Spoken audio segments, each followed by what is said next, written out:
Aisha hadn't reached puberty when Muhammad began to have sex with her, and so if you're saying... Here I would like to share some facts on the way Muhammad treated and thought of women.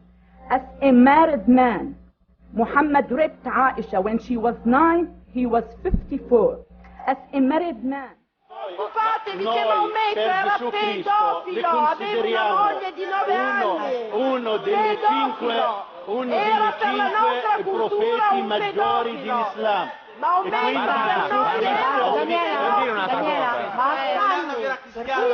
non ha argomenti lei, non ha argomenti, e quindi è il maggiore, e questo è il simbolo dell'ignoranza lei. Maometto era pedofilo. حيث عقد على زوجته عائشة وكان سنها 6 سنوات وبنى عليها، يعني دخل عليها صلى الله عليه وسلم 9 سنوات. Sahih Muslim, number 3311. Pay attention here, that when Muhammad married Aisha and consummated through sexual intercourse, Aisha had her dolls with her. Sahih Muslim, number 3311. Aisha reported that Allah's apostle married her when she was 7 years old, and she was taken to his house as a bride when she was 9. Her dolls were with her, so she took her dolls with Muhammad to his house when she was 9, and the Prophet died when she was 18 years old. So he consummated the marriage, and she was still playing with dolls. Now, Sahih Bukhari, volume 8, number 151. Sahih Bukhari, volume 8, number 151.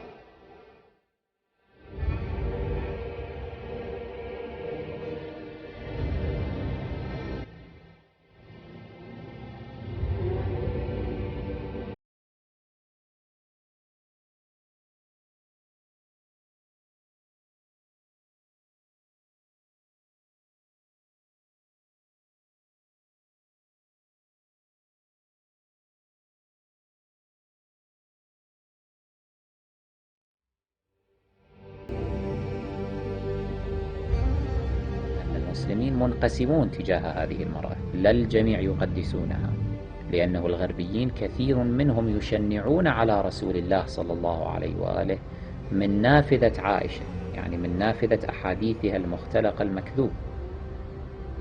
واحدة من تلك التشنيعات مثلا التي نحن نعاني منها إلى الآن، أحسنتم، أنها تدعي حسب أحاديثها هي: تزوجني رسول الله وأنا بنت 7 ودخل بي وأنا بنت 9، ورسول الله صلى الله عليه وآله كان آنذاك عمره يربو على 50 عاما.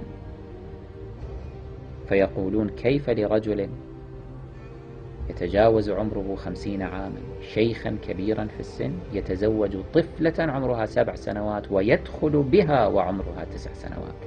تعلمون هذا الأمر خصوصا في العقلية الغربية ماذا يعني؟ يعني أن هذا، والعياذ بالله، أن هذا الرجل كان يمارس جنس الأطفال، يغتصب الطفلة. والمصيبة أن عائشة بالفعل تصور الأمر بطريقة مرعبة وفظيعة في أحاديثها. يعني مثلا تقول أن أمي انتزعتني من أرجوحتي. كان أكو مراجيح كأنه في ذاك الزمان، كان أكو مراجيح، زين، وانتزعتني من أرجوحتي وجاءت بي إلى هذا الشيخ الكبير وأنا لا أعرف ما القضية، وكنت يعني أخاف وكنت كذا. وثم كان هذا النبي كذا، وأنا كنت إلى الآن معي بنات، يعني ألعاب صغار ألعب بالدمى وما أشبه كذا. يعني بهالطريقة الدرامية تصور الأمر، أنني طفلة بريئة اختطفت من براءة الطفولة، نكحت رغما عن أنفي بهذا الأسلوب. نعم في البخاري موجودة الأرجوحة، وأخذتني من أرجوحتي وجاءت بنساء يمشطنني وبعدين دفعتني إلى رسول الله، أنا كنت خائفة ومرعوبة وما أدري شنو الموضوع وإلى آخره، وإذا طلع أهلي مسلميني لهذا الشيخ الكبير. أكاذيب. عائشة على أقل تقدير لما تزوجها النبي صلى الله عليه وآله كانت في حدود 20 عاما، كانت شابة كبيرة، لم يكن عمرها 7 سنوات كما تدعي.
وكانت من قبل ذلك أيضا متزوجة من رجل، وهذه معلومة على الأسف كثيرين لا يعرفونها حتى من المخالفين، يتصورون أنه شنو رسول الله أخذها بكرا، يعني أقصد أخذها كأول، يعني أول ما تزوجت رسول الله، لم تعرف رجلا قبله، لا، كانت زوجة قبل رسول الله لرجل يقال له جبير بن مطعم. وأبو بكر هو بتصريحه يقول أو الرواية عن أبي بكر تقول أنه فاستسلها منه فطلقها، يعني طلقها من جبير بن مطعم ثم زوجها رسول الله صلى الله عليه وسلم. فلم تكن إذن أول من عرفت من الرجال هو رسول الله صلى الله عليه وسلم، وإنما كان لها زوج سابق.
ثم على أي أساس نحن نصدق عائشة أصلا؟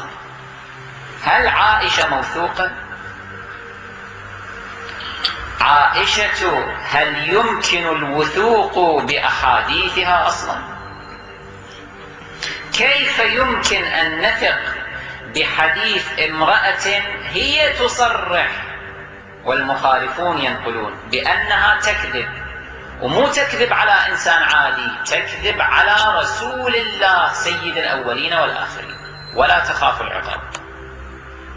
فإذا كانت هنالك امرأة مستعدة لأن تكذب حتى على رسول الله، فكيف نحن نصدقها أو نتصور أنها لا يمكن أن تكذب علينا؟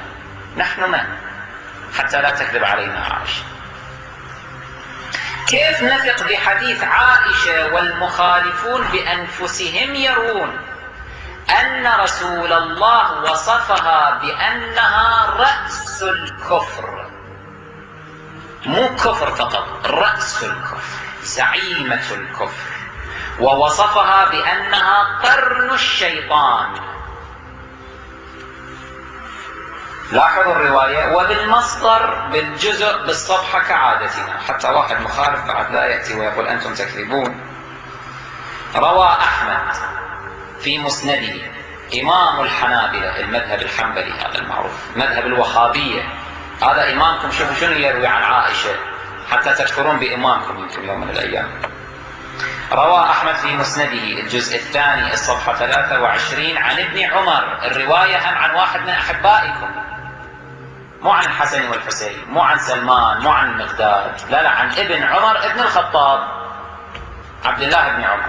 شوفوا شو يقول ابن عمر، قال: خرج رسول الله من بيت عائشة فقال: رأس الكفر منها هنا من حيث يطلع قرن الشيطان. فإذا كانت عائشة بوصف رسول الله وبإقراركم رأس الكفر وقرن الشيطان، على أي أساس نحن تطالبوننا بأن نصدقها أو نثق برواياتها وأحاديثها؟ على أي أساس؟ بل أكثر من هذا، نحن كيف نصدق امرأة نزل القرآن في ذمها وتقريعها وإثبات أنها هي وصاحبتها حفصة مذنبتان خاطئتان كافرتان منافقتان، كل هذا ثابت في القرآن الحكيم في سورة التحريم. روحوا اقرأوا سورة التحريم التي أجمعت الأمة الإسلامية بمختلف طوائفها بمختلف مذاهبها على أنها نزلت في عائشة وحفصة ذما لهما. ماذا يقول الله تبارك وتعالى لهما؟ إن تتوبا إلى الله. يطالب عائشة وحفصة بالتوبة. من الذي يطالب بالتوبة؟ من هو؟ ذلك المذنب، ذلك العاصي، ذلك الفاجر، ذلك المنافق. شوف الجريمة اللي مسويتها عائشة وحفصة، اللي الله عز وجل ينزل قرآنا ويطالبهما بالتوبة. إن تتوبا إلى الله فقد صغت قلوبكما. صغت قلوبكما يعني شنو؟ يعني زاغت قلوبكما، زاغت عن الحق، انتوا رحتوا إلى الباطل. دقق في الآيات، دقق في الآيات وحاول أن تفهمها وتفسرها جيدا. إن تتوبا إلى الله فقد صغت قلوبكما، مالت إلى الباطل. وإن تظاهرا عليه، يعني تظاهرت عائشة وحفصة على رسول الله. تظاهر يعني شنو؟ يعني التآمر. يعني وإن تآمرا عليه على رسول الله فإن الله هو مولاه وجبريل وصالح المؤمنين والملائكة بعد ذلك ظهير. يعني الله يقول في هذه الآية أنا حرب لكما يا عائشة وحفصة، أنا وجبريل وصالح المؤمنين والملائكة. لماذا؟ لأنكما تظاهرتما على رسول الله، تآمرتما على رسول الله. صالح المؤمنين هنا من؟ كما في التفاسير عن أهل البيت صلوات الله عليهم، الإمام علي بن أبي طالب صلوات الله وسلامه عليه. طيب كمل الآيات. عسى ربه إن طلقكن، يهددهم. عسى ربه إن طلقكن أن يبدله أزواجا خيرا منكن. حتى لا يجي واحد وهابي زعطوط ويقول أنه عائشة خير البشر، ما أدري خير النساء، أفضل النساء، حبيبة رسول الله، ما أكو أحسن منها، نزل القرآن من فوق 7 سماوات في تبرئتها في قصة الإفك. والله كله كذب. نزل القرآن في ذمها في تقريعها، مو نزل القرآن في تبرئتها. القضية معكوسة. أما المشكلة أنه على قلوب أقفالها.